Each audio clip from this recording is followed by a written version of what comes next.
is called bukanada or bokanad. I have a feeling I know why you picked this video, and I'm mad. History does not. Can I have some bokanada? Hey, yo, that was an arm. No, can't have my tail. That's real not. Oh, no dragon. Stop it. Don't write that down. Dangerous. Poisonous. You die. Not eating me. Bokanada. And then just name that. I want some meat. Even ginger, eggs. literally boka. I'm gonna fight you all. Tonight. You can't eat dragon. It's poisonous. Shoot them out the trebuchet. Oi, stop writing it down. That seems delicious. Dragon. Let's go. Hi, Cobra. In a fantasy game might be where you'd go to receive a quest from a hooded stranger in the corner. In real life, it was where you went to gamble, drink, and eat. Perhaps something like this bowl of beef pottage known as bukanada. So thank you to Squarespace for sponsoring this video as we visit a medieval tavern, this time on Tasting History. History. So if you ever find yourself in the late medieval period and you are in need of food and drink, you better find yourself an inn, tavern, or alehouse. Now, all three of those are not exactly synonymous, and we'll talk about how they're different a little bit later. But in general, you should be able to go to any of them and get a drink and probably some food. Now, depending on the quality of the establishment, you might just be getting some bread and cheese. But if it's a reputable tavern, you should be able to get a bowl of pottage or stew. Now, some of these places might have what today is called a hunter's pot or perpetual stew going. And this is the concept of always having a cauldron of stew or pottage going at all times. Basically, you would take a bowl from it and then replace the ingredients that you just took out, so it's always replenishing itself. Even today, there are places that still practice this. There's a place in Japan who has been serving the same broth since 1945. And in Perpignan, France, they served the same stew from the 15th century all the way up until World War II, when they couldn't get the right ingredients. And in the Middle Ages, getting the right ingredients would also influence what your stew would be. You might just get a vegetable pottage, in some place it would just be beans and cabbages, but some places it might be like a fish stew or something with really quality meat in it. One of the most common stews Hey, yo, that was an arm! From this period, stew or something with really that was a hoof.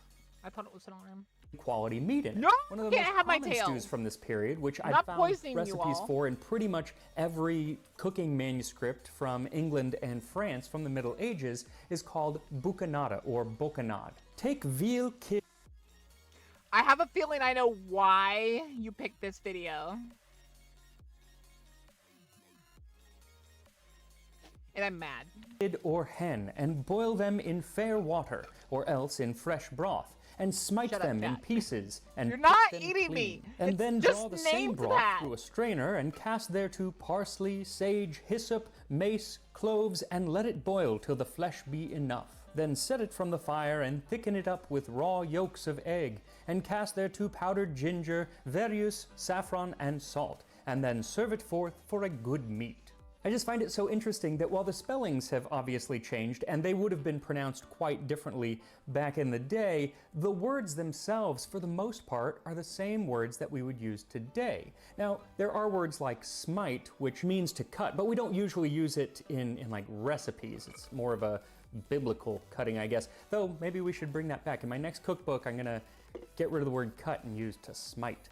Now, there are a few words in the original that we don't use at all in English today, like æren, which was a Middle English word for ginger, eggs. Literally boka. I'm gonna fight you all. Also a Middle English word for eggs, and it is around the time of this recipe that we see one get picked over the other. In 1490, William Caxton translated Virgil's Aeneid into English, and he was frustrated with how the English language was changing at the time. He tells a story of a mercer or a cloth merchant named Sheffield, and he was from the north of England, and he finds himself in Kent, in the south of England. And he goes up to this woman and asks her for some eggs. And she says, "I don't know what you're saying, I don't speak French." Well, neither did he, because eggs is not a French word. But She didn't know the word eggs because she was from the South, and she said Erin. Well, someone nearby overheard the confusion and said, ask for Erin, and he got his eggs. But after telling this story, Caxton admits that he's also confused and finds consternation in these two different words meaning the same thing. And he writes, "Lo, what should a man in these days now write, Eggis or Erin? Certainly it is hard to please every man because of diversity and change of language." But the thing is, he picked one, and he picked eggs. And usually it wouldn't matter which one he picked in years before because he would write it down and a few people would read it, great.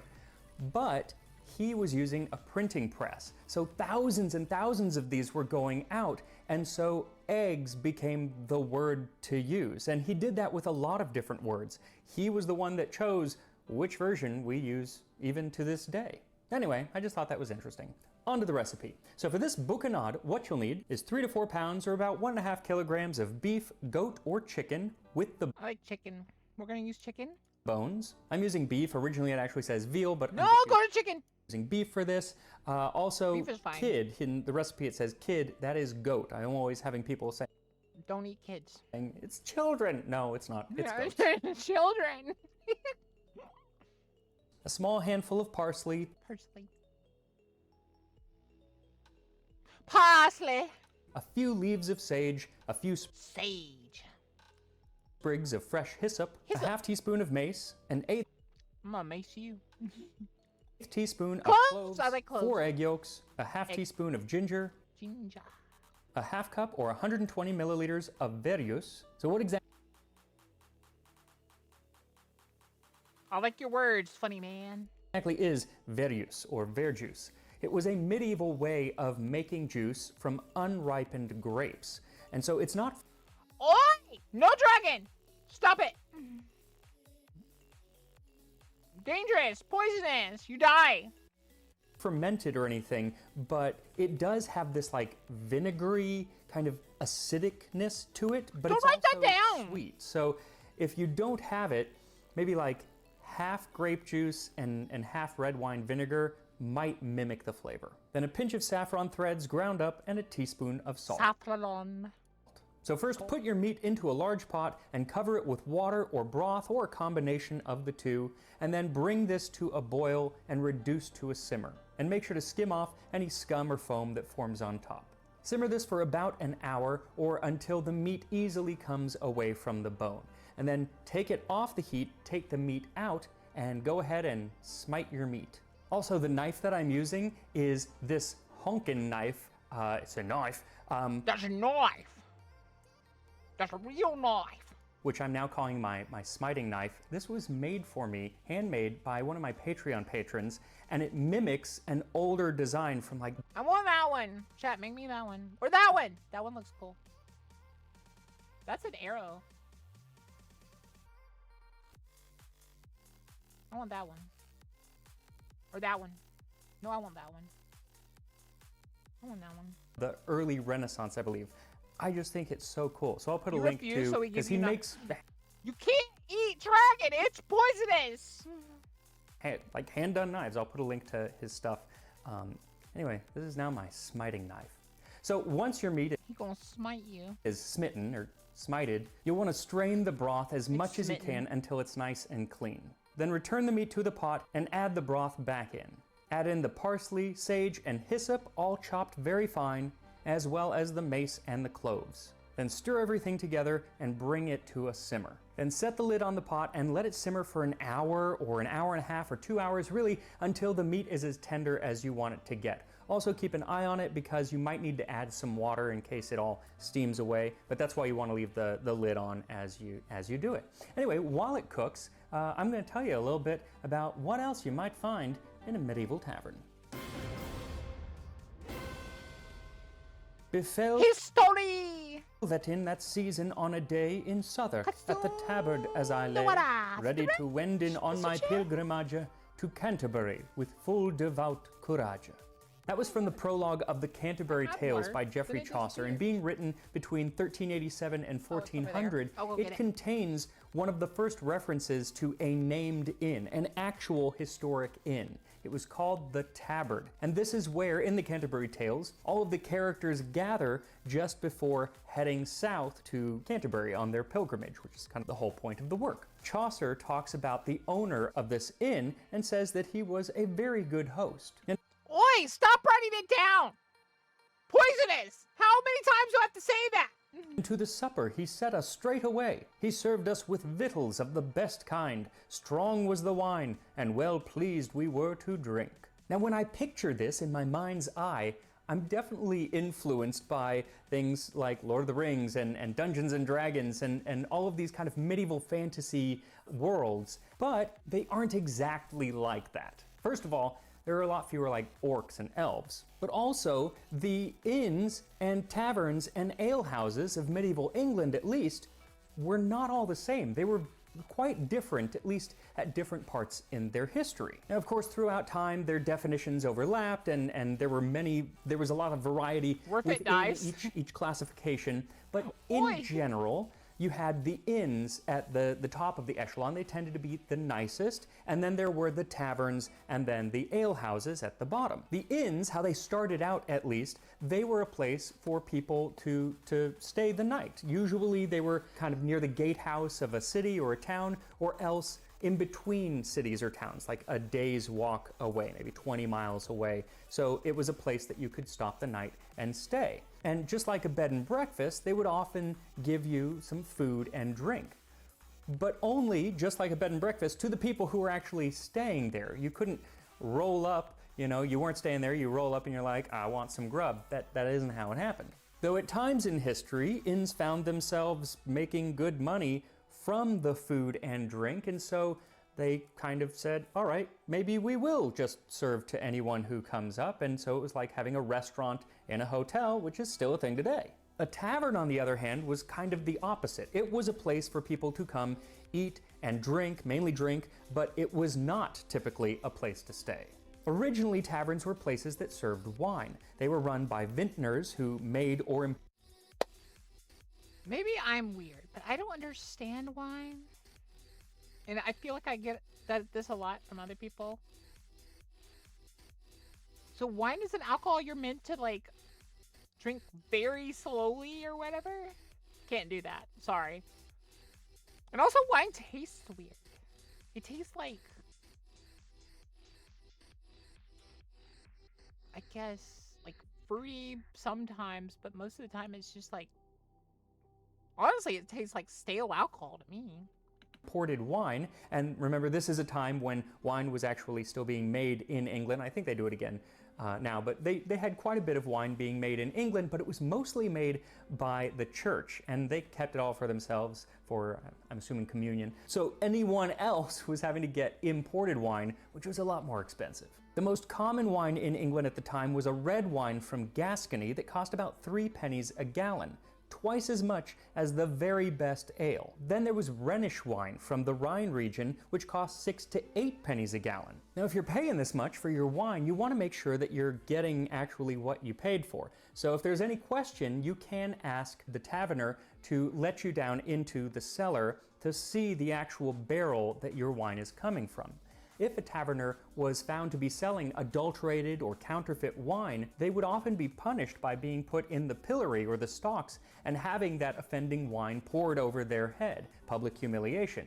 But they would also usually get kicked out of the guild, which basically meant that they lost their business. There were actually people whose job it was to go around and inspect the wine, and it was more popular in France than in England, but these people were usually the town crier, and they would do this kind of as part of their job and be called the wine crier.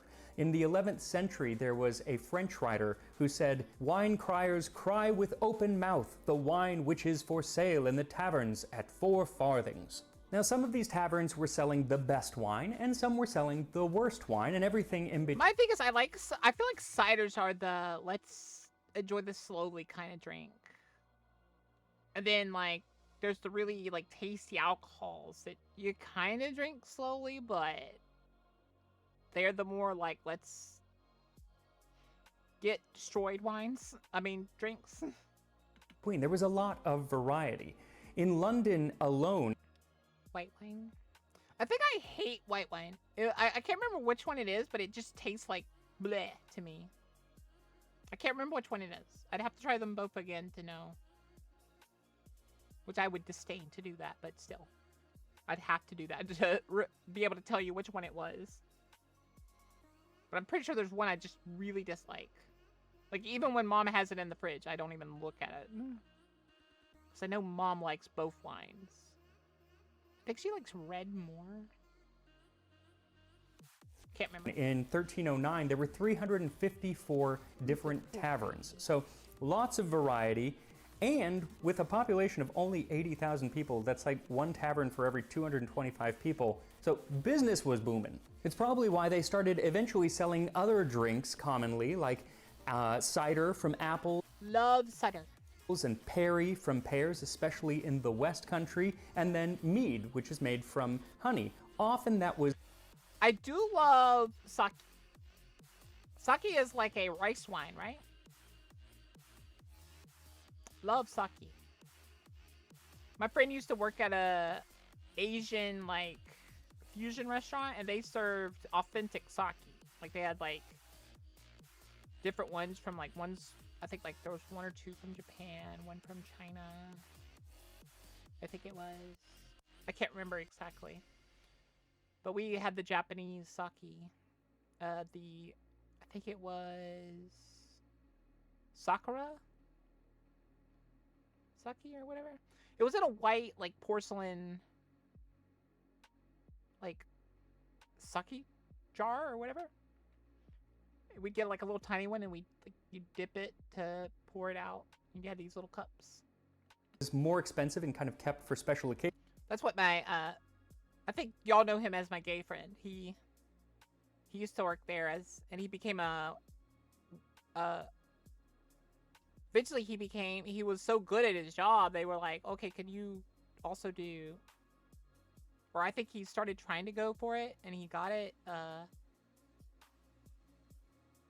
bartender, and then he went over to the other place across the street that like pays bartenders a lot, and he works there now. But I'm sure you could find... Which is sad, because I liked getting like discounts at the Chinese restaurant. The Japanese fusion restaurant. Different versions all over. Also, I found a mead that I really like. It's called Odin's Skull. It's not so sweet and kind of has a little spice to it. I'll put a link in the description. It's really, really good. If you like mead. I should do another mead. I want some mead! I've never gotten to have mead. I've been told it's really good, though. Mead video. Because I did a lot of old Shy said, join or I'll bite you. Need to cover. More mead, maybe coming up. Okay, I'll work. Anyway, these taverns, along with all these different drinks that they were now selling, would often start to sell food, and some would even have a room or two to let up, like on the second or third floor of the building. So you can see that the lines between the definitions are already getting blurred. Also, these rooms, you didn't get like a room to yourself. They usually would house like 10 or 12 different people who didn't know each other. It was like, mash as many people into these rooms as possible. Man, if there was a bed, again, lots of people sleeping in the same bed, so it ain't the Holiday Inn. Now, the least extravagant of the three places to get drinks, and there were more places you could get drinks that we're covering, were the ale houses. And when they started out, they were just that. It was a private house where the wife in the house was selling ale, because she would make a big batch of ale, but ale back then, especially before hops, would only last a day, 2, maybe 3, and so anything that the family couldn't drink themselves, she would sell to everyone else. And so she would stick a stick or a broom outside of the door, and that was the signal letting everyone know that there was ale for sale. Eventually, these places too would serve... He's a poet, and he didn't know it. Some food. Was I? Typically, it wasn't the highest quality or is varied. My favorite drink is liqueur. Milk liqueurs. I think I still have a bit of rum shada. So guys, if you want to send me alcohol, there you go. That's the type you send me is rums and meads. I do like Jack Daniels. I like the spiced rum. I like Captain Morgan and stuff. Maybe we'll do like a bokathedragon shots or something today. menu, you'd probably get some bread and cheese, maybe a meat pie. I still need to finish this Now, just off. because these alehouses were less official than taverns and inns, that doesn't mean that it was just a free-for-all. They were still controlled. They had to sell quality. I can't have coconut because I am allergic. Ale. In fact, in some ways, it was even more controlled because ale was such a staple of the people's diet. It was a major form of calories for many people. In 1266, the assize of bread and ale went into effect, and this tied the price of ale and of bread to the price of wheat. And just like there were the wine criers, there were ale conners who would go around to test the ale and make sure everything was on the up and up. They were sworn to examine and assay the beer and ale and to take care that they were good and wholesome and sold at proper prices according to the assize, and also to present all defaults of brewers to the next court leet. A male baker or brewer who failed to adhere to these new laws ought to undergo the judgment of the pillory without any redemption of money. Likewise, the woman brewer shall be punished by the trumbrel, trebuchet, or castigatory if she offends divers times and will not amend. That is to say, if an alewife flouts the law over and over and doesn't change her ways, then she's going to be punished. And the punishments are all forms of a public humiliation. Though I had to kind of look into trebuchet because I think of a trebuchet and I'm like, were they flinging these poor women into like... Poor women. They were selling faulty wine and ale. Shoot them out the trebuchet! Yes. The walls of castles? So it turns out there are smaller versions of trebuchets that were used just for dunking people into the river, and that's what it was. They weren't trebucheting women across the field. No wonder I used to burn down those buildings. I wondered why they were dunking those women. Anyway, if you are visiting an alehouse or a tavern or an inn, you'll want to take it easy. Don't go overboard on either the food or the drink, or else you might end up like poor Osbert of Elstow. The Bedfordshire Coroner's Roll of 1276 tells us what happened to poor Osbert after he left a tavern. About midnight on 17th May, Osbert Lewile, son of William Christmas of Elstow, who was drunk and disgustingly overfed, came from Bedford toward his house. When he arrived at his house, he had the falling sickness, fell upon a stone on the right side of his head, breaking the whole of his head, and died by misadventure. And while died by misadventure may sound cool, I assure you it is not. And it seems that leaving these taverns drunkenly was an ongoing problem. If I recall correctly, a lot of taverns would just allow you to sleep where you lay. And then in the morning, they'd send you off. They'd be like, all right, get out of here. I have to clean up and get ready for the new people. And often ended in your demise. In another coroner's roll from 1272, it says that Ralph, son of Ralph, left a tavern and was accosted by 4 men: Robert Bernard of Wooton, Robert of Shefford, Richard Norman, and Roger Brienne. I love that every person in this... There was a Roger there. They killed him. Roger's a bad egg. ...story has a first name. Medieval Rogers are always the bad guy. ...and that starts with the letter R. Even the tavern that Ralph was drinking at was owned by Robert Mallon. Anyway, these 4 men, Robert, Richard, and Roger, ask Ralph if he is drunk, and he is. And so he drunkenly says, "Who are you?" And in response, because he was drunk, Robert sprang forward and struck Ralph across the crown of his head with a spart axe, so that blood and brains immediately flowed out. He immediately lost his speech and died thereof about midday on the morrow. The thing is, these ruffians who accosted Ralph are the exact type of people who would often be in the taverns themselves. I mean, there were those upscale establishments, of course, but most, it seems, at least that got written about, were dens of scum and villainy that were filled with gambling, drinking, and prostitution. But even with such a terrible reputation, it seems that pretty much everybody found themselves in a tavern at one point or another, even the clergy. But that was quite frowned upon, as can be seen in this letter from around the year 1200. An archdeacon to a rural dean, greetings. We have been given to understand that chaplains in your deanery live in less than upright fashion, for they go to taverns, as we have heard, where they have inappropriate and illicit association with lay people, with the result that those... No, I already drank it all. It's gone. And you don't know where my pumpkin donut is. It's hidden. To say priests are no different from lay people are justified, in order that in the future it cannot be said that, as a result of your laziness, such chaplains have been found in your deanery. Bestir yourself to correct these matters. Another letter I found shows that whether you're a layperson or a clergyman, going and gambling at these taverns often led to ruin. In this letter, a man has lent the... Yeah, they touch on that on my favorite movie, The Knight's Tale. Gambling is considered a sin. And it will be taken from your flesh. That is the punishment. You could raid me, Kiri? Why not? Did my settings get changed again? I haven't. You know what it is? I think I forgot to follow you recently. I think I was supposed to follow you soon. Yeah, there you go. Okay, you should be able to raid me from now on. Oh yeah, that, and I started late. Friend of a friend some money, and now he is asking the friend to pay him that money back. And the friend is like, no, I do not wish to lend him anything of mine, for he is an inveterate dice player, and he loses everything that he gambles. Those who were with him in the tavern when he lost X and his pledges, they gained everything, right down to his drawers. So take... Yeah, you would lose your clothes.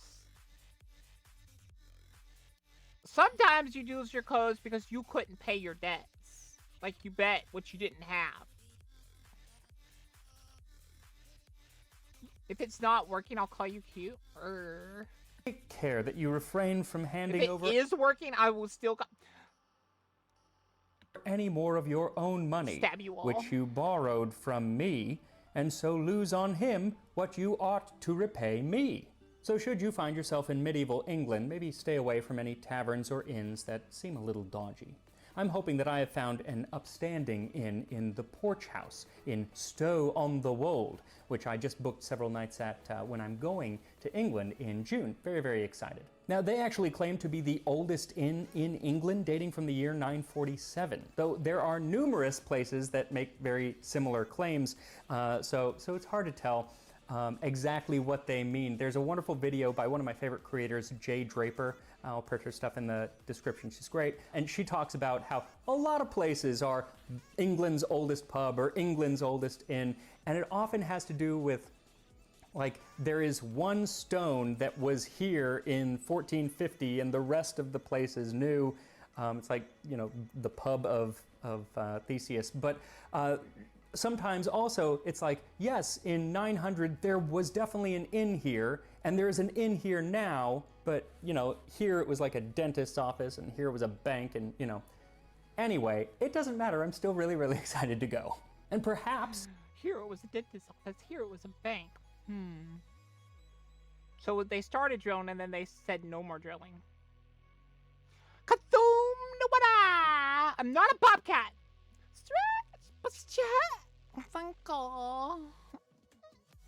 If I can convince them to really lean into their medieval pedigree and make some bokanad, like the one I'm about to eat. So as soon as the meat is nice and tender, take it off the heat, and then it is time to add the egg yolks. Now, if you just add the egg yolks right now, they're gonna scramble and it's gonna be unpleasant. So what you need to do is let the broth cool down just a little bit, and then take a little of that broth and slowly add it into the egg yolks as you're whisking, and they will start to warm up. Keep doing this until you've added about a half cup of the broth, and then whisk in the ginger and the saffron and the salt, and then you can add that to the stew. Finally, add in the verjus, and it is ready to go. And here we are, a bokanada fit for a medieval tavern.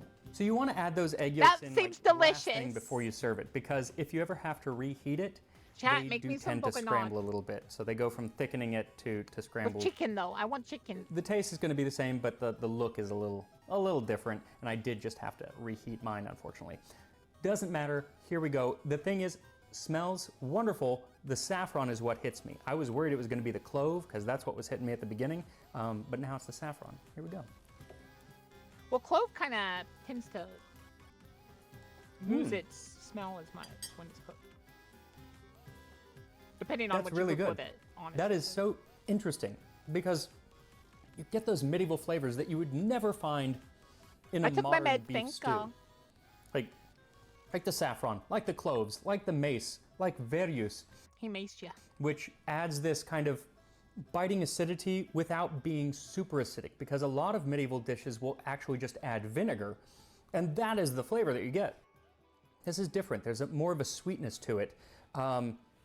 Really, really nice, and the meat just falls apart. Anyway, if you do want to make this, or if I can get that in England to make it, then I will point you toward the Tasting History website, tastinghistory.com, which I made with help from Squarespace, who is today's sponsor. Squarespace makes building a website so easy with their dynamic tools like their drag and drop technology for both desktop and for mobile. And if you are not a web designer yourself, then you can really lean into their wonderful templates, which kind of lay everything out for you and give you a great starting place. They also help make sure that your website is easily viewed both on a desktop and on a mobile phone. Squarespace also has the ability to create email campaigns to keep in contact with your subscribers, and if you're selling products, to keep customers apprised of new items or whenever things go on sale. So if you're looking to make a new website, go to squarespace.com for a free trial, and when you're ready to launch, just go to squarespace.com/tastinghistory and you'll get 10% off of your first purchase of a website or domain. And I will see you next time on Tasting History. Yay! I liked it. I liked it a lot, guys. That was pretty good.